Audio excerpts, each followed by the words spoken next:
Sir வணக்கம், என் பேர் Ram Seva. First of all உங்களுக்கு ரொம்ப நன்றி. அந்தக்கு மீடியா ஃபஸ்ட்டு உங்களால் தான் நாங்கள் இந்த மாதிரி ஒரு இடத்துல வரதுக்கு ஒரு பெரிய ஆப்பர்ச்சுனிட்டி. ரொம்ப நன்றி. எனை சுடும் பனி வர 21ஆந்தேதி படம் ரிலீஸ் ஆகுது. இந்த படம் ஆக்சுவலாக ஒரு உண்மை சம்பவத்தை வச்சு இது அமைக்கப்பட்ட ஒரு படம். இந்த படத்தில் நம்ம சார் பண்ணியிருக்காங்க. சார் சித்தராசன் சார், பாக்கியராஜ் சார், அதுக்கப்புறம் ஹீரோ மேடம் உபாசனா எல்லாம் பண்ணியிருக்காங்க. ஹீரோ நடராஜ் அவர் பண்ணியிருக்காரு. பட் இந்த படம் ரொம்ப சப்போர்ட் பண்ணது எங்கள் ப்ரொடியூசர் தான். அவங்களுக்கு ரொம்ப தேங்க்ஸ் சொல்லணும் இந்த இடத்துல. ஏன்னா ப்ரொடியூசர் தான் ரொம்ப சிரமப்பட்டு இந்த படத்தை இந்த நிலைமைக்கு கொண்டு வரது காரணம் எங்கள் ப்ரொடியூசர் தான். இப்போ அவங்க கொஞ்சம் ஒரு இஷ்யூனால யூஎஸ் போக வேண்டிய நிலைமை போயிட்டாங்க. ஸோ அவங்களுடைய பிளெஸ்ஸிங்கோடு இந்த இதை ஆரம்பிச்சிருக்கோம். இது ஆக்சுவலாக ஒரு உண்மை சம்பவம்னா பொள்ளாச்சியில் நடந்த ஒரு உண்மை சம்பவத்தை வச்சு எடுத்திருக்கு இந்த படம். கண்டிப்பாக இந்த படம் உங்களோட சப்போர்ட்னால மக்களுக்கெல்லாம் போகணும். ஒரு விழிப்புணர்வான ஒரு படம் தான் இந்த படம். இந்த இப்போ உள்ள ஜெனரேஷனுக்கு இந்த படம் ரொம்ப யூஸ்ஃபுல்லாக இருக்கும். ஸோ அதுக்கப்புறம் சார் சொல்லுங்கள் சார். அனைத்து பத்திரிகை மற்றும் ஊடக நண்பர்கள் எல்லாத்துக்கும் என்னுடைய பணிவான காலை வணக்கம். எண்ணெய் சுடும் பனி இந்த படம் ராம் சேவா டைரக்ட் பண்ணியிருக்காரு. நடராஜ் தான் ஹீரோவாக ஒர்க் பண்ணியிருக்காரு. உபாசனா அவங்க ஹீரோயின் ஒர்க் பண்ணியிருக்காங்க. சித்ரா நாங்களும் ஆக்ட் பண்ணிக்கிறோம். இதில் என்னென்னா ப்ரொடியூசர் ஃபாரின் ஹேமா சுந்தரராஜன் இவங்க அப்பா அம்மா அவங்க அங்கேருந்து பையனுக்காகவே இந்த படம் ரொம்ப சிரமப்பட்டு இந்த படத்தை செய்யணும்னு சொல்லி செஞ்சுருக்காங்க. இந்த படத்துக்காகவே இவர் இன்னும் கல்யாணம் வேறு பண்ணாமல் உட்காந்துருக்காரு. ஏன்னா அவங்க அம்மா அதை ஒரு ஃபீலிங்காக பெற்றவங்களுக்கு இருக்கும் இல்லையா, அதை எங்கிட்ட சொல்லிக்கிட்டு இருந்தாங்க. பொண்ணு பார்க்க சொல்லியிருக்காங்க சார்.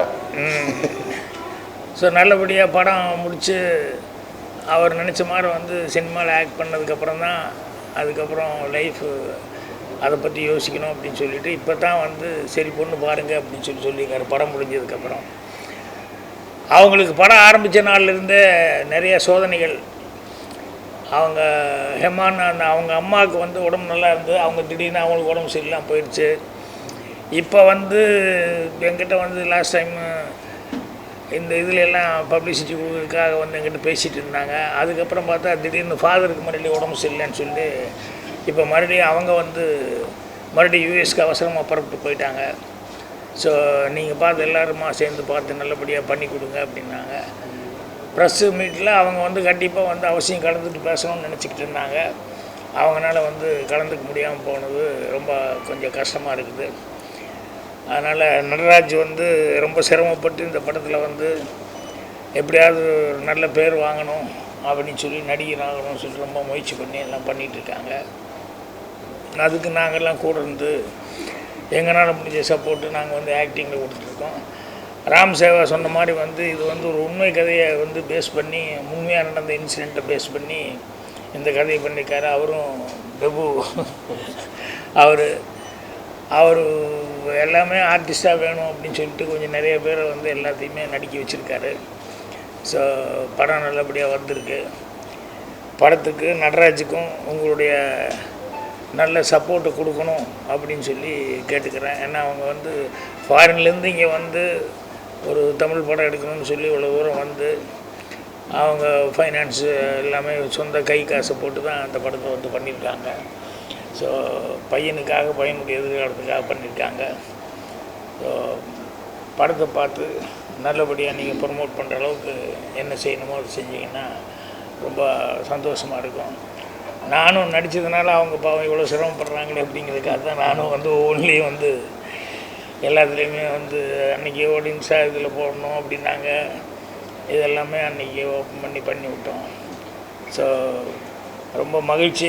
படம் நல்லபடியாக இருக்குது. அதே மாதிரி அவங்க அப்பா உடம்பு நலம் தேடி வரணும்.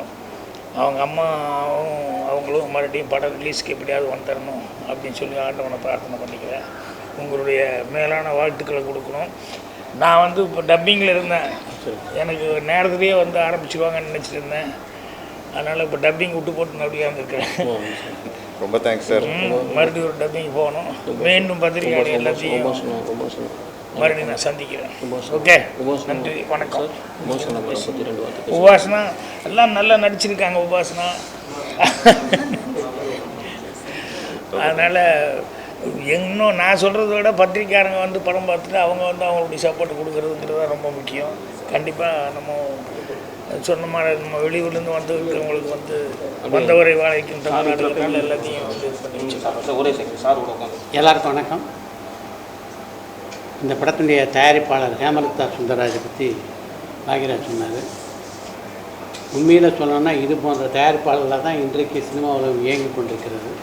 ஏன்னா உங்களுக்கே நல்லா தெரியும், பெரிய படங்கள்னு பார்த்திங்கன்னா வந்து ஒரு 20-25 படங்கள் தான் தமிழ் சினிமா உலகில் தயாராகுது. இன்றைக்கு 200க்கும் மேற்பட்ட படங்கள் வருதுன்னா இதில் 150 160 படங்கள் இது போன்ற தயாரிப்பாளர்களாக தான் சினிமா உலகத்தில் வந்து தொழிலாளர்கள் வந்து தொடர்ந்து வேலை செய்ய முடியுது. அதுக்கெல்லாம் காரணம் இது போன்ற தயாரிப்பாளர் தான். இதுக்கு பின்னால் தன்னுடைய மகனை கதாநாயகனாக்கணும் அப்படின்ற அவங்களுடைய ஆசை இருந்தால் அதையெல்லாம் தாண்டி பார்த்திங்கன்னா ஒரு தயாரிப்பாளராக ஒரு சீசன்டு தயாரிப்பாளர் எப்படி ஒரு திரைப்பட நிறுவனத்தை நடத்துவாங்களோ, எப்படி எல்லாருக்கும் உரிய நேரத்தில் அவங்க பணத்தை கொடுத்து எப்படி அவங்களெல்லாம் கவனிச்சுப்பாங்களோ அதை விட மிகச்சிறப்பாக இவங்க அம்மாவும் அப்பாவும் இவங்க எல்லாரையும் ரொம்ப நல்லா பார்த்துக்கிட்டாங்க. அதுக்கு வந்து எங்களுடைய சார்பாக அவங்களுக்கு நிச்சயமாக நன்றியை சொல்லி ஆகணும். நட்ராஜும் சரி, உபாசனாவும் சரி தங்களுடைய பணியை இந்த படத்தில் ரொம்ப சிறப்பாக செஞ்சுருக்காங்க. இது போன்ற புதுமுகங்கள் ஒரு படத்தில் நடிக்கும்போது கொஞ்சம் அடையாளம் தெரியணும் அப்படின்றதுக்காக தான் பாக்யராஜ் போன்ற கலைஞர்கள் எல்லாம் அவங்க இந்த படத்தில் வந்து முக்கியமான ஒரு வேடத்தில் நடிக்க வச்சுருக்காங்க.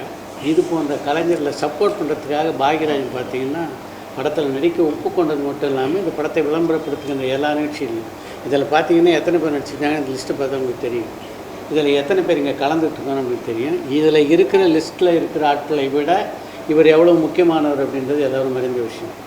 இவங்கள பல பேர் இன்றைக்கி வரல, ஆனால் பாக்யராஜ் இங்கே வந்திருக்காருன்னா அதுக்கு முக்கியமான காரணம் இது. இங்கேருந்து அமெரிக்காவிலேருந்து வந்து ஒரு திரைப்படத்தை எடுக்கணும்னு ஆர்வத்தோடு வந்திருக்காங்க. அவங்களுக்கு நம்மால் முடிஞ்ச ஒரு சப்போர்ட்டை கொடுக்கணும் அப்படின்ற ஒரு நல்ல குணம் தான். ஏன்னா பாக்யராஜ் வந்து சினிமா உலகத்தில் எப்படிப்பட்ட இடத்துலேருந்து வந்தார் அப்படின்னு தெரியும். அதாவது சினிமா உலகத்தினுடைய ஆரம்ப நிலையிலேருந்து இன்றைக்கு ஒரு உயர்ந்த நிலையை அடைந்திருக்கின்ற ஒரு கலைஞர் தான் பாக்யராஜ். அதனால தான் இப்படி வந்து அந்த நன்றி உணர்ச்சி அவரால் வந்து வெளிக்காட்ட முடியுது அப்படின்னு நினைக்கிறேன். யார் சினிமா உலகத்துக்கு வந்தாலும் அவங்களுக்கு நம்ம முழுசாக சப்போர்ட் பண்ணணும் அப்படின்ட்டு.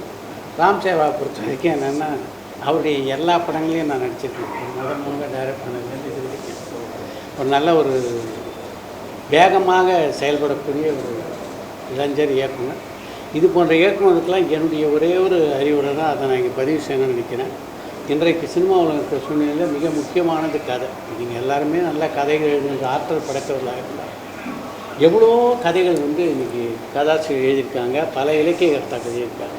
அதனால் கூடுமான வரைக்கும் திரைப்படங்கள் உருவாக்கும் போது அந்த கான்ட்ரிபியூஷன் எடுத்துக்கணும். நாம் கதை எழுதுறதுலாம் இப்போ நானும் வந்து பல படங்களை கதை வசனம் எழுதி டைரக்ட் பண்ணோன்னா இது ஒருத்தர் கதை கிடைக்கும்போது அவருடைய கான்ட்ரிபியூஷன் படத்தில் அமையுது. அதுக்கு திரைக்கதை அமைக்கிறதுக்கு இன்னொரு தேர்ந்த ஒரு கதாசிரியர் கூப்பிடுங்க. சினிமாவில் எத்தனையோ பேர் இருக்காங்க அனுபவம் உள்ளவங்க. அந்த ஆளை கூப்பிடும்போது இவங்க எல்லாருடைய கூட்டு முயற்சியில் ஒரு படம் உருவாகும் போது இன்னும் கொஞ்சம் மிகச்சிறப்பான இடத்தை அடைவதற்கு வாய்ப்பு இருக்குது. அதனால் ஒரு நல்ல கதாசிரியர், ஒரு நல்ல ஒளிப்பதிவாளர், இதுதான் சினிமாவில் ரொம்ப முக்கியமான விஷயம். இதை ரெண்டையும் தேர்ந்தெடுத்து இந்த இளைஞர்கள் வந்து தங்களுடைய படங்களில் பயன்படுத்தணும் அப்படின்ற என்னுடைய இந்த ஆசையை வேண்டுகோளாக அவருக்கு வைக்கிறேன். இந்த படத்தை பொறுத்த வரைக்கும் இந்த எந்த ஒரு திரைப்படமும் உங்களை போன்ற பத்திரிகையாளர்களுடைய முழு ஆதரவு இல்லாமல் மிகப்பெரிய வெற்றி அடைவது கடினம்.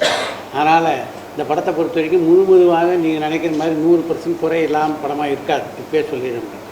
ஒரு சில குறைகள் இருக்கலாம். இவர் புதியவர்கள் அப்படின்னால அந்த குறைகளை எல்லாம் தவிர்த்து விட்டு கூடுமான வரைக்கும் இதில் இருக்க நல்ல விஷயங்களை ஹைலைட் பண்ணி உங்களை பாராட்டணும் அப்படின்னு உங்களை வேண்டி கேட்டுக்கொள்கிறேன். வணக்கம் சார்.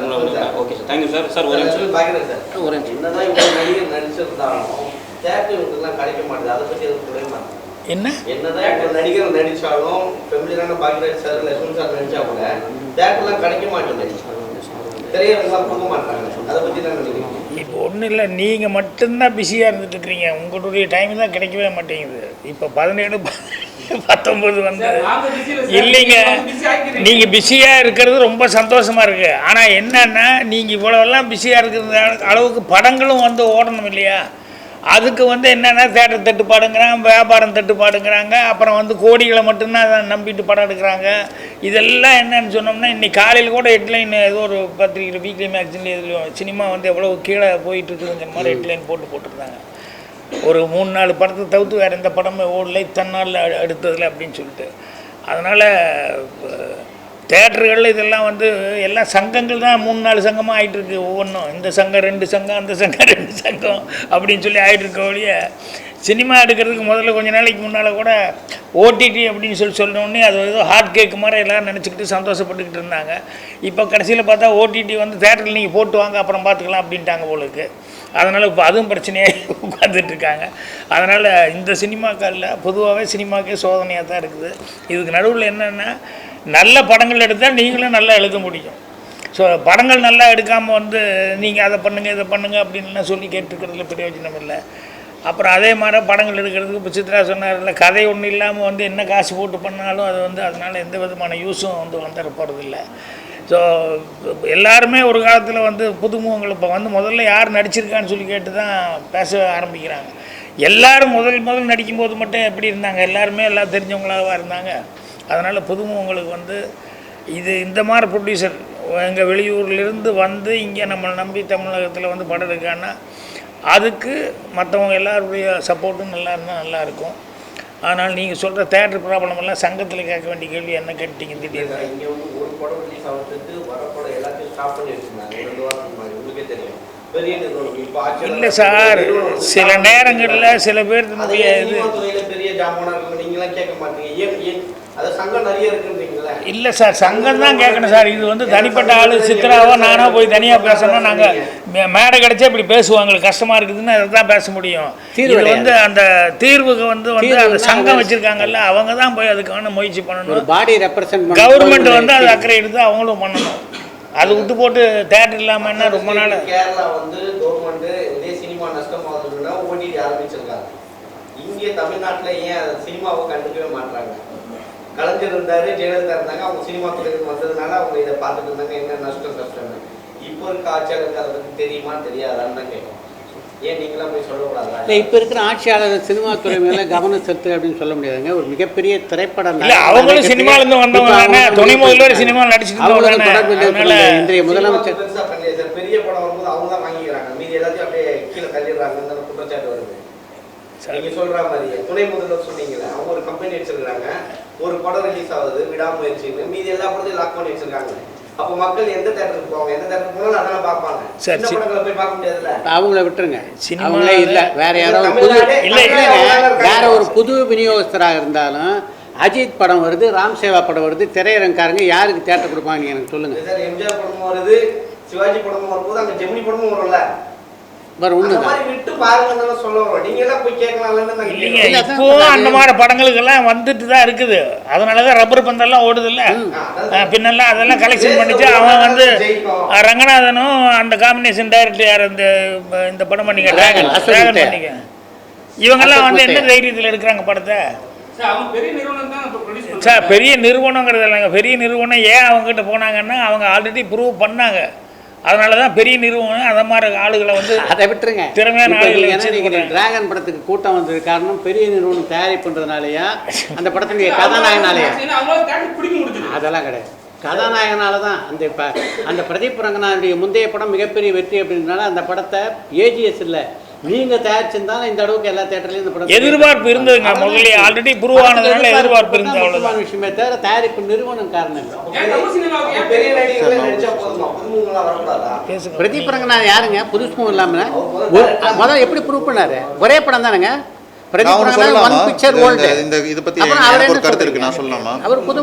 நான் வந்து ஒரு 10-12 வருஷமா இந்த இண்டஸ்ட்ரியில் இருக்கேன். நான் இதில் பார்த்ததுல எல்லாமே வந்து நல்ல படம் நல்ல கதையாக இருந்துச்சுன்னா ஓடிடுது. ஓகே, அதுக்கு வந்து நீங்கள் வந்து வாய்ப்பு கிடைக்க மாட்டேங்குதுன்னு சொல்கிறீங்க தேட்டரில் ஓடுறதுக்கு. எனக்கு தெரிஞ்சு வாய்ப்பெல்லாம் கிடைக்கிது. இப்போ எங்கள் படம் ஒரு சின்ன படம் தான். நாங்கள் வந்து போய் இப்போ ஒரு தேட்டர் ரிலீஸ்க்காக பேசும்போது யாருமே நோன்னு சொல்லலை எங்ககிட்ட. எல்லாருமே நாங்கள் பார்த்து சொல்கிறோம்னு சொல்கிறாங்க. ஆனால் வந்து எல்லாராலையும் ஒரு நாளைக்கு 5 ஷோன் கொடுக்க முடிய மாட்டேங்குது, 3 ஷோன் கொடுக்க முடிய மாட்டேங்குது. ஏன்னா அவ்வளோ படங்கள் வருது. இந்த வீக்கெண்ட் வந்து 10 படம் வருது.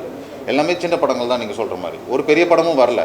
நீங்கள் பெரிய படம் வந்து ஒரு பெரிய கம்பெனி வாங்கி அவங்க ரிலீஸ் பண்ணுறதுனால எல்லா தேட்டரும் எடுத்துக்கிறாங்க கிடையாது. அவங்க எல்லா தேட்டரும் எடுத்துக்கிறது கிடையாது. அவங்க வச்சுருக்காங்க நம்மளுக்கும் கொடுக்குறாங்க. படம் நல்லா இருந்துச்சுன்னா ஓடிடுது. இப்போ சொல்கிற மாதிரி லப்பர் பந்துன்னு ஒரு படம் இருந்துச்சு, நல்லா ஓடிச்சு. ஏன்னா கதை நல்லா இருந்துச்சு, வாழை நல்லா இருந்துச்சு, ஓடிச்சு. அதே மாதிரி அது கூட வந்த 10 படம் எங்கே உங்களால் பேர் சொல்ல முடியுமா? முடியாது. ஏன்னா மக்களே வந்து ஒரு கருத்து வச்சுருக்காங்க. இப்படி படம் பார்த்துட்டு ஒருத்தன் வந்து நல்லா இருக்குன்னு சொன்னான்னா அதை கேட்டுட்டு இன்னொருத்தங்க போய் பார்க்குறாங்க. அப்படியே ஹிட் ஆகுது படம். எங்கள் படமும் அப்படி வரும்னு எனக்கு ஒரு நம்பிக்கை இருக்குது. ஏன்னா அந்த படம் இந்த படமும் அந்த மாதிரி ஒரு நல்ல கருத்து வச்சுருக்கோம், நல்ல கதை இருக்குது. அண்ட் அதுக்கப்புறம் வந்துட்டு இது வந்து ஒரு ஒரு ஒரு உண்மை கதையாக இருந்தாலும் அதில் வந்து ஒரு சின்ன ஃபேண்டசி மாதிரி ஒரு ட்விஸ்ட் இருக்குது. நல்ல விஷயங்கள் வச்சுருக்கோம் இந்த படத்தில். ஸோ இப்போ எங்கள் படமும் ஹிட் ஆகணும்னா அதுக்கு எப்படி பண்ணுறது? உங்களை மாதிரி ஆளுங்க வந்து ப்ரெஸ்ஸில் போடுறது, பப்ளிசிட்டி பண்ணுறது, அது மட்டும் இல்லாமல் நம்ம தியேட்டரில் போய் மக்கள் பார்த்துட்டு வெளியே வந்து நம்ம படத்தை பற்றி நல்லா சொல்லும் போது நீங்கள் அதை எடிட் பண்ணாமல் கரெக்டாக போடுறது. அப்படி பண்ணாலே போதும்னு நினைக்கிறேன் நம்ம இந்த இண்டஸ்ட்ரிக்கு. நம்ம இண்டஸ்ட்ரி கேட்க வந்தது வேறு இல்லை, அவர் அந்த தியேட்டருக்காக நீங்கள் சொல்கிறதுங்க. அந்த டாமினேஷனுங்கிறது ஒரு காலத்து டிஸ்ட்ரிபியூட்டர் கையில் இருந்தது, ஒரு காலத்து ப்ரொடியூசர் இவங்க டாமினேஷனாக இருக்கும், அப்புறம் தேட்டருக்காரங்க டாமினேஷன், இப்படி மாறி மாறி வந்துட்டு தான் இருக்கும். இப்போ டைரக்டர்களுக்காக அப்படின்னு சொல்லிட்டு ஒன்று இருந்தது இல்லையா? அப்புறம் ஹீரோக்களை பிடிச்சா தான் டைரக்டர் பிடிக்க முடியும்னு வந்தது.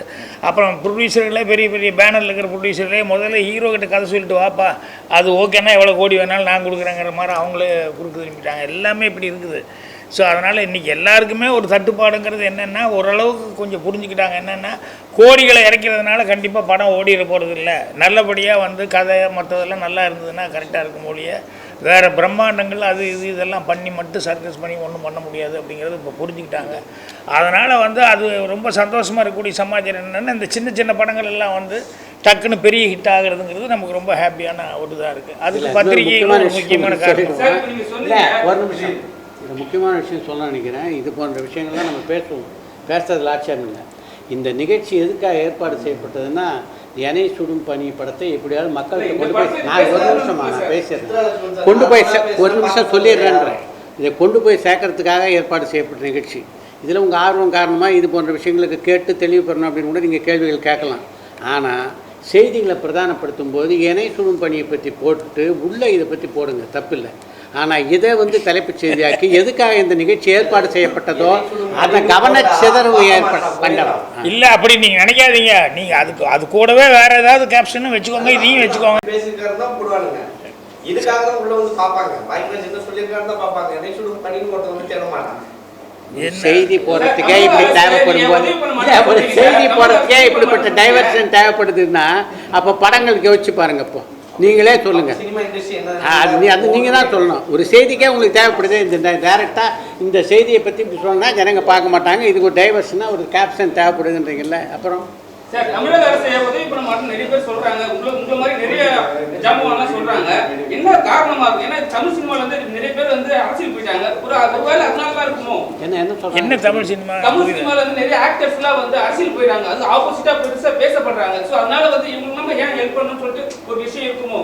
யாருக்கு உங்களுடைய போகம் நடக்குதுன்னு சொல்றாங்க. தமிழ் சினிமாவில் எத்தனை நடிகர்கள் இப்போ வந்து அரசியல் இருக்காங்கன்னு சொல்லுங்க. எத்தனை பேர் அரசியலுக்கு எத்தனை எந்த காலத்துலயும் விட்டுட்டு அரசியல்ல துறவரமே போட்டாரு. பொள்ளாச்சி சம்பவத்தை வச்சு தான் இந்த படம். இல்லை சார், பொள்ளாச்சினா வந்து நீங்கள் அதாவது உண்மை சம்பவம் தான். பட் வந்து நீங்கள் பொள்ளாச்சின்னு நீங்கள் நினைக்கிற மாதிரி அந்த நிகழ்வுலாம் கிடையாது. இது வந்து அதில் ஒரு பாத்திரம் இல்லை சார், அதுக்கு சம்மந்தம் இல்லை சார், இது வேற சார். இது இல்லை நம்ம அது இல்லை, அந்த மாதிரி இல்லை சார். பொள்ளாச்சி அந்த மாதிரி இல்லை பொள்ளாச்சினா அந்த வேற மேட்ரு, இது அந்த மேட்ரு கிடையாது, இது வேற மேட்ரு. ஹாய், என் பேர் நட்ராஜ் சுந்தராஜ். இந்த படத்தில் ஹீரோவாக நடிச்சிருக்கேன், ராம் சேவா டைரக்ஷனில். அதுக்கப்புறம் வந்துட்டு இந்த படத்தில் என் கேரக்டர் பேர் வெற்றி, ஒரு அஸ்பைரிங் ஐபிஎஸ் ஆஃபீஸர். ஆனால் வந்து ஐபிஎஸ்க்கு படிச்சுட்டு இருக்கும் போதே ஜாலியாக வாழ்க்கையை என்ஜாய் பண்ணணும்னு நினைக்கிற ஒரு கேரக்டர். எங்கள் அப்பா, எங்கள் பக்கத்து வீட்டு பொண்ணு, லவ்வர், சின்ன வயசுலேருந்தே பழக்கம்.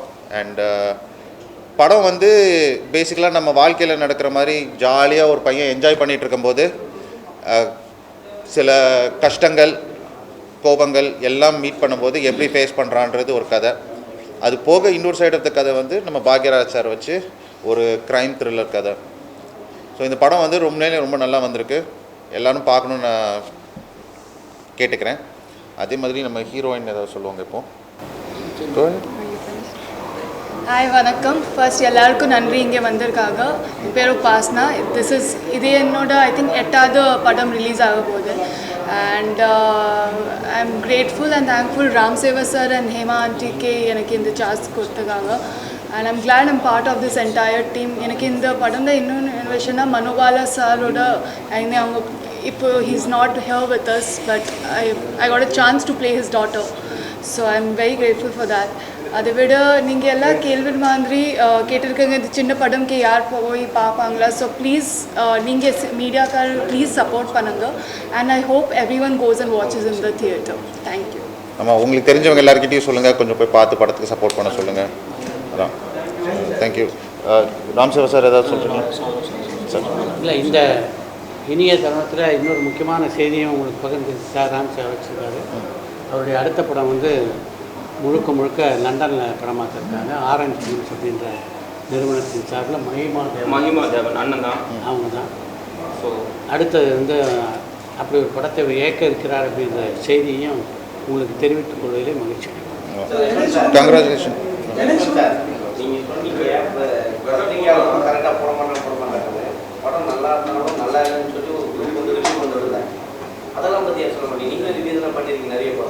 நிறைய நீங்கள் நல்ல ரிவ்யூ இருக்குன்னு சொல்லியிருக்கீங்க. நல்லா இருக்கிற படத்தை ஓடிட்டு இருக்க படத்தை நல்லா இல்லைன்னு சொல்ற ரிவ்யூ இருக்குல்ல, அப்போ அதுக்கு எதுவுமே சொல்ல இது வந்து ஆக்சுவலி என்கிட்ட கேள்வி கேட்குறத விட நீங்கள் எல்லாம் தானே ஒரு மீட்டிங் போட்டு டிசைட் பண்ணணும். நாமெல்லாம் ஒரு கூட்டம் போட்டு ஏன்பா சரியா அப்படின்ட்டு அவங்களுக்கு தேடி தான் ப்ரொடியூசர்ஸ் டைரக்டர்ஸ் எல்லாருமே வந்து அவங்க தேடி தான் போறாங்க, மார்க் போடுறாங்க. அவங்ககிட்ட பே பண்ணா மட்டும்தான் அவங்க நல்லா ரிவ்யூ கொடுக்குறாங்கன்னு சொல்லிட்டு அவங்க தேடி தான் போறாங்களே. நாங்க வந்து பே பண்ணி வாங்குறது கிடையாது. எங்களோட ரிவ்யூ வந்து உண்மையா இருக்கு. சரிங்களா? நீங்க போய் தேடி போங்க. நான் பாராட்டுறேன். இது போன்ற இன்ஃப்ளூயன்ஸ் பண்ற போக்கு இருக்குல்ல, அது வந்து முறையற்றது அப்படின்னு நான் என்னுடைய யூடியூப் சேனலை பார்க்குறவங்க நல்லா தெரியும். அதை நான் வந்து பல முறை கண்டித்திருக்கிறேன். அதாவது இது வந்து எந்த ஒரு விஷயமும் எதுவாக இருந்தாலுமே ஒரு ஹெல்த்தி குரோத் வேணும். அந்த ஹெல்த்தி குரோத் எப்படி இருக்குன்னா அதுவாக தானாக நடந்தால் தானே தவிர இது போன்று திணிக்கப்பட்டு ஒரு விஷயம் சொன்னாங்க. எனக்கு ஒரு படம் நல்லா இப்போ லப்பர் பந்து திரைப்படத்தை பொறுத்த வரைக்கும் யார் அதை பெருசாக ப்ரொமோட் பண்ணாங்க? ப்ரமோட் பண்ணது மக்கள் தான். படம் நல்லா இருந்தது ப்ரமோட் பண்ணாங்க. அதனால் எந்த ஒரு ப்ராடக்டும் நல்லா இருந்ததுன்னா நீங்கள் வலிந்து திணிச்சு இவரை போய் நல்லா இருக்குன்னு சொல்ல தேவையில்லை. ஆட்டோமேட்டிக்காக நல்லா இருக்குது அப்படின்னு நீங்கள் சொல்லுவீங்க. இப்போ ஒரு ஹோட்டலில் போய் சாப்பிட்டு வரீங்க, உங்கள் நண்பர்கிட்ட சொல்லும்போது இந்த ஹோட்டலில் தோசை சாப்பிட்டேன் ரொம்ப சூப்பராக இருந்து ட்ரை பண்ணுன்னு அப்படின்னு சொல்கிறீங்க. நீங்கள் அந்த ஹோட்டலுக்கு பிஆர்ஓவா? அந்த ஹோட்டலில் ஏதாவது காசு தராரா உங்களுக்கு? இல்லை. ஆனாலும் நீங்கள் அந்த பிஆர்ஓ கேம் பண்ணுறீங்க. ப்ராடக்ட் இஸ் குட்டு, அதனால் நீங்கள் வவுச் பண்ணுறீங்க. அதுதான் சினிமா. சினிமா இப்போ தானே இந்த இன்ஃப்ளூயன்ஸ் எல்லாம் பார்க்குறோம். நம்ம ட்விட்டர் ஹேண்டில் இப்போ தான் இருக்குது, இன்ஸ்டா ஹேண்டில் இப்போ தான் இருக்குது. ஒரு 40-50 வருடங்களுக்கு முன்னால் பாவரிசையில் பீன்சிங் படங்கள்லாம் வெற்றி பெற்ற போது இவங்கெல்லாம் யார் இருந்தாங்க? சின்ன படம் சொன்னீங்க, கதை நல்லா இருந்தது ஓடிச்சு சொன்னீங்க. அது கூட ஒரு 10 படம் வந்துச்சு. விடாமுயற்சி வரும்போது படம் நல்லா இருக்குதா? அது கூட ஏன் விடலை? அதுதான் எங்களோட கேள்வி. இல்லை, விடாமுயற்சி இல்லைம்மா. நான் ஒரு விஷயம் சொல்கிறேங்களே, ஒரு விஷயம் சொல்கிறேங்களேங்க, ஒரு உண்மையை சொல்கிறேன். பெரிய நடிகருடைய படங்கள் வரும்போது அந்த படம் நல்லா இருக்கா இல்லையான்ற 2வது விஷயம். எல்லாருடைய பார்வையும் அந்த படத்தை நோக்கி தான். இப்போ நீங்களே கூட ஒரு 8 படம் வருது கூட விடாமுயற்சி வருது. ஒரு திரைப்படத்தை பார்க்கணுன்னு நீங்கள் எந்த படத்தை முதல்ல சூஸ் பண்ணுவீங்க? அப்படி இருக்குமோ அந்த படத்தை தான் ஜனங்க சூஸ் பண்ணுவாங்க போது நாம் அதை போய் சிக்கிக்கக்கூடாதுன்னு தானே. டிராஃபிக் ஜாம் இருக்குதுன்னு தெரியுது, இருந்தும் டிராஃபிக் ஜாம்பில் கார் ஓட்டுவானா புத்திசாலித்தனமாக ஒரு நாள் தள்ளி போகலான்னு நினைப்பானா? அதான் நீங்கள் பண்ணுவீங்க. இந்த படம் நாங்கள் வந்து நீங்கள் விளையிட மாட்டீங்களா? அந்த போக்கு தான் அது. இந்த படத்துக்கு நாங்கள் இது எல்லா இடத்துக்கும் நடக்கும். இந்த படத்துக்கு நாங்கள் டேட் ஃபிக்ஸ் பண்ணும்போது ஃபர்ஸ்ட் விடாமுயற்சி ஜனவரி 10ன்னு போட்டிருந்தாங்க. அது இது மற்ற விஷயத்துல இருந்து எப்படியாவது இறை சுடும் பண்ணி திருப்பி ட்ரை பண்றாரு, திருப்பி கொண்டு போய் அங்கேயே நிப்பாட்டிடுவோம் சார். அப்படியே அது இல்லை, நாங்கள் வந்து சொல்லட்டும் சார். நல்ல கேள்வி கேட்டீங்க சார். எனை சுடுமணி ஆக்சுவலாக சார், எனை சுடுமணி தலைப்பு ஏன்னு கேட்டிங்கன்னா, லைஃப்பில் வந்துட்டு நம்ம சந்தோஷமாக இருந்தோம்னா, இப்போ சந்தோஷம் ஒரு இடத்துல இருந்துன்னு வச்சுக்கோங்களேன், அது எவ்வளோ பெரிய ஒரு இக்கட்டான சூழ்நிலை மனசு ஹாப்பியாக தான் இருக்கும். பட் வந்து ஒரு மனசு சரியில்லைன்னா நீங்கள் காஷ்மீரே போனால் கூட நம்மளுடைய மனநிலையில் வந்து கொஞ்சம் கஷ்டமாக தான் இருக்கும். ஸோ பனியே சுடுதுன்னு சொல்கிறேன்னா அங்கே போனால் கூட ஒரு நிம்மதி இல்லாத ஒரு லைஃப், அது ஒரு யதார்த்தமான ஒரு லைஃப்பில் வந்து நமக்கு ஒரு எப்போயுமே இந்த லைஃப் ட்ராவலில் வந்து நம்ம ரொம்ப கேர்ஃபுல்லாக இருக்கணும் தான் இந்த கான்செப்டே. இப்போ நம்ம சும்மா வழிபோக்கில் ஒரு சின்ன விஷயங்கள் நம்ம செஞ்சுட்டு போயிடுவோம், பட் அது ஃப்யூச்சரில் வந்து பெரிய ஒரு இழப்பாக இருக்கும். அதுதான் இந்த படத்தோடைய ஒரு முக்கிய இதாக இருக்கும். நம்ம ரொம்ப ஹாப்பியாக இருந்துகிட்ருப்போம், ஆனால் ஒரு டைமில் திரும்பி பார்க்குறப்ப அங்கே தப்பாக தெரிஞ்சிருக்கும். ஸோ அதான் என்னை சுடும் பனி. நிறைய ஃபீல் பண்ணியிருக்காரு வாழ்க்கையில். ஓகே, ஸோ அதான் சார் என்னை சுடும் பனி. என்ன சொல்ல வரேன்னா, சந்தோஷமாக இருந்தால் கூட மனசு சரியில்லைன்னா சரியில்லை தான், சந்தோஷமாக இருந்தால் சந்தோஷமாக, அது வந்து அது உண்மை. அதே மாதிரி நம்ம வந்து எவ்வளோ தூரம் எவ்வளோ ஒரு தப்பை பண்ணிவிட்டு மனசில் ஏதாச்சும் ஒரு தப்பை பண்ணிட்டோம்னு வச்சுக்கோங்களேன், எங்கே போனாலும் நமக்கு நிம்மதி இருக்காது. அதுதான் என்னை சுடும் பனி. இந்த படம் எப்போ ரிலீஸ்? Sir 21 release. இந்த ஃப்ரைடே ரிலீஸ். ஆமாம், எல்லாம் உங்களை ரிலீஸ் போடலாம். சாரி, வெளியே ஓட்டி இருக்க போது மார்ச் 21 உங்களை நம்பித்தான் இருக்குது. தயவு செஞ்சு நல்லா சப்போர்ட் பண்ணுங்கள் சார். ஆமாம் சார், இல்லை கமர்ஷியல் 2 தான் சார். கிரேம் 2 சார். சாரி, தேட்டரா சார்? சார் இப்போதைக்கு 40 பிளான் பண்ணியிருக்காங்க சார். 40 இல்லை 40 தான் கிடச்சிருக்கு. பட் இன்னும் படம் கண்டிப்பாக நல்லா இருக்கும், மேற்கொண்டு தேட்டர் கிடைக்கும் நம்பிக்கை இருக்குது. லாஸ்ட் கடவுள் ஹெல்ப் பண்ணுவார்னு நினைக்கிறேன். எல்லாரும் வந்ததுக்கு ரொம்ப தேங்க்ஸ்.